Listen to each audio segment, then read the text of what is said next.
Telefonçu Qız filminin mehribanı olan Raisa Nidaşkovskaya hakkında məlumat. Raisa Nidaşkovskaya 1943-cü ildə Ukraynanın Malin şəhərində anadan olmuşdu. Uşaqlıqdan incəsənətə maral göstərib, xoreografiya ilə məşğul olub və xalq ansamblının solisti kimi çıxış edib.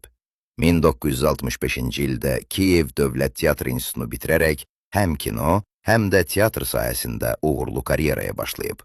Onun geniş tanınmasına səbəb olan əsərlərdən biri 1962-ci ildə çəkilən və Azərbaycanda da sevilən Telefonçu Qız filmidir.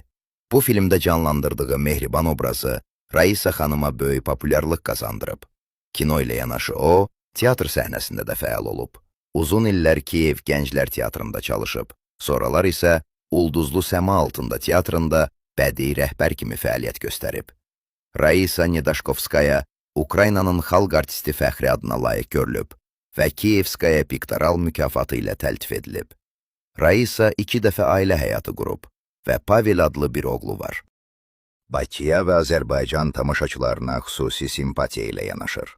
Telefonçu Qız filminin çəkilişləri zamanı qazandığı təəssüratları daim xatırlayır. Raisa Nidaşkovskaya həm Sovet, həm də müstəqil Ukrayna kinoteatr sənətində iz qoymuş nəsillərin yaddaşında yaşayan aktrisalardandır. Hal-hazırda aktrisa sağdır və yaşayır.